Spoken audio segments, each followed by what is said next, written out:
Okay, welcome to Hexplore, the Valley of the Dead King. I'm presenting the solutions, but first I want to talk about the core problem that, so that would be the 18th problem, and that is the ramp up speed, which means that it is present in Hexplore itself, so it's a fundamental issue.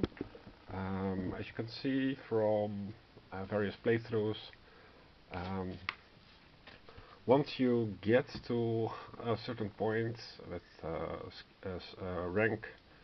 ranks from 10 and up in all attributes, then it becomes a snowball because you don't have to you don't get distracted by food or gold. You always succeed, more or less. Uh, so yeah, and by then your speed will have increased. All the enemies will be trivial. So you gain, so you immediately defeat them, and you gain more gold, more food.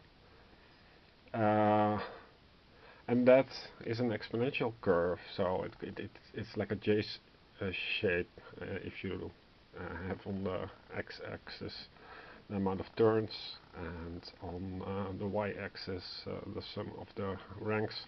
It becomes like a J. So the problem is that this power creep speed is too fast, and it kills the whole food and money issue. Um, you can see this in Clicks Madness reviews, where the first two chapters of the four chapters in Clicks Madness, they are really nice, and then after chapter 3, in chapter 3 already, you're one-shotting everything, and even on epic difficulty, with as described here, the plus 100 to vitals plus 0. What you end up with is just um, uh, dragging with lots of numbers, so it takes a long time, and you're still winning. You're not in a chance of dying or in any kind of danger. So I solved this final issue. Uh, I solved I solved all the 18 issues that I discussed. So essentially, I fixed all the explored games, the current ones and future ones. Um, so let's get started, because there are several things that I that need to be changed, addressed. Um, First of all, we are going to use 6 dice to to, measure the age of a fallen city. So if you have like this city was first visited, and when it falls to the dead king, it gets a 1, like H1. So let's take the dead king, still unpainted but primed already. Dead king is targeting, let's say, targets. Throw a die to target, so it's going to for city 4. This is city 4, so he will take from here in the next turn. So the first turn is following, second turn is targeting, third turn is actually moving. He's moving with a speed of 1 plus 1, so 2. And so he is here. And the dead king target token or target token. I'm not really sure. This is the target token, I think. It falls here, and this city remains one. It's no big deal. Turn 2, 3, turn 4, turn 5, turn 6. Oh no, wait, he has a move of 2, so it's turn 2, targeting, turn 3, 1, 2, turn 4, 1, 2, turn 5, 1, 2, turn 6, fall. When the second city falls, you again place a die. But before you place a die, you increase all the dice that are already in place. So this becomes a 2, and this becomes a 1. Alright? Now the effect of the 2 is that if you are a hero in range 2 of a fallen city, then moving into this area is an energy drain. It gives an energy drain. Obviously only across connected hexes.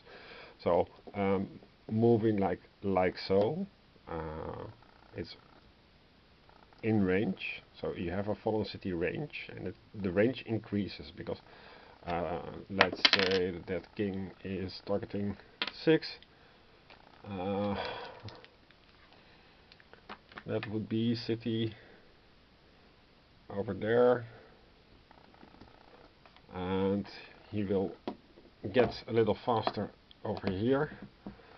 The moment he does, actually you don't need the hexes. We can just remove them because we know where they are.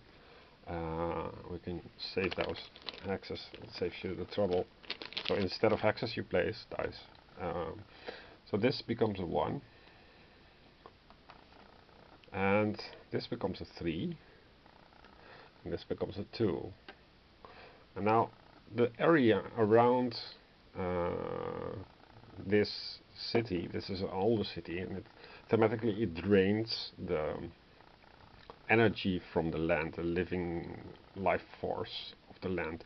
So we'll get to it later, but finding food and gold becomes harder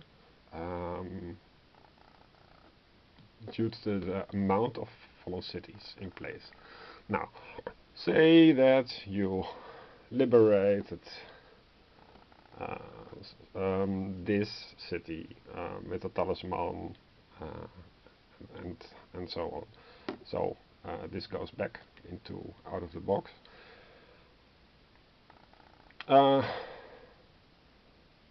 This remains. So it would make, and the dead king will, because the end game trigger didn't occur yet. You will just target a new city, and if that falls, then this becomes a 4 and this becomes a 2, and so on.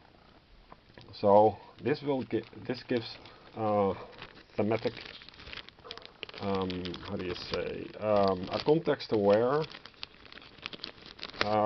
effect that you should take into account. So this is why you want to have 6 yellow dice. Now this die will be used to limit the power creep. This is represents the amount of cities, amount of fallen cities. So if you have here, say mid-game 7, 5, and an 8 or something, and there are 2 fallen cities, this becomes a 2, and this means that this actually is a 5, this is actually 3, and this is actually a 6. It helps to mitigate, not completely eradicate, but it helps it makes in the skill check finding getting lost because of the evil corrupted routes are making it harder for you to navigate. The gold and the food are also harder to get because the food gets rotten and the gold becomes also more hidden. So it makes sense that as cities, as the cities fall, they become that this becomes harder. So this would be actually a 1, this would actually be a 4, this would actually be 2. And so you need to keep the amount of follow cities in check while you are increasing in rank. Of course, if you just ignore it, let's say you keep it as a 5, and you just run around killing bosses, etc., you will still rank up to 20 or something, and but it will give you a nice hindrance. These skills in the left, so these are skills, but these are attributes, and attributes you subtract the attributes by the level of the encounter. So if you are fighting a level 6 boss or a level 5 encounter, you do all attributes minus 6, and negative attributes are unusable, they become 0. So if you had here in mid-game, let's remove this, mid-game everything 10, then this would be a 4 instead of a 10.